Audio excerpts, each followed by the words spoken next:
very good evening and welcome to the programme. BBC London has seen a leaked confidential document by London Underground proposing mass ticket office closures, driverless trains and 1,500 job losses over the next 10 years in order to save money.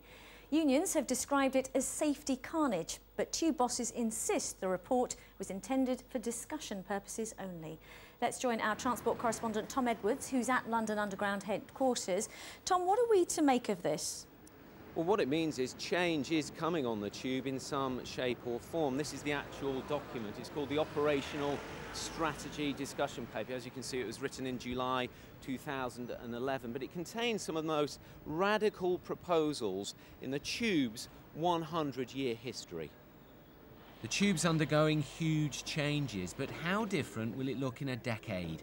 What about driverless trains and the closure of all but 30 ticket offices? Especially people with children and elderly people, I think it would be a problem for them not to have somebody around. We need the ticket offices, we need them. I think they need some kind of service one in the station, especially when the weekend you find them already closed. These are confidential internal documents leaked by the RMT union, outlining a 20% reduction in costs. It says there should be a further increase in the level of unattended trains, and by 2016, the vast majority of ticket offices will no longer be necessary. That would be achievable by embracing new technology, something called Wave and Pay. It's already being trialled, and commuters would use their bank cards to pay for their journey.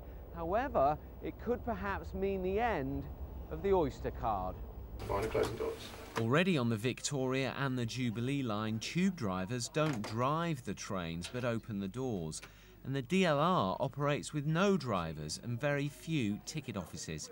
And in cities like Paris, ticket offices aren't considered as essential as here. However, the unions are furious, particularly over plans to cut 1,500 jobs.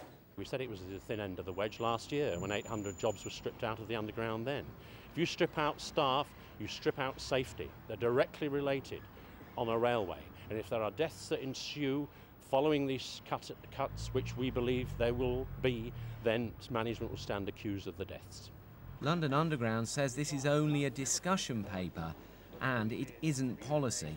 Well, the first thing to say is this is a very much working document. It's a junior level working document. It hasn't gone through the entire management process. It certainly hasn't been endorsed at this stage by me or by my executive team, never mind by the political leaders of London. But it is true that we have to continue to explore options as new technology rolls out, whether it's ticketing technology or whether it's other operational technologies. And I think Londoners would expect us to at least explore what we might do in the years and decades ahead. The proposals have been attacked by those on the political left and welcomed by those on the right. Some of the ideas commuters will see again, and they're bound to be extremely controversial.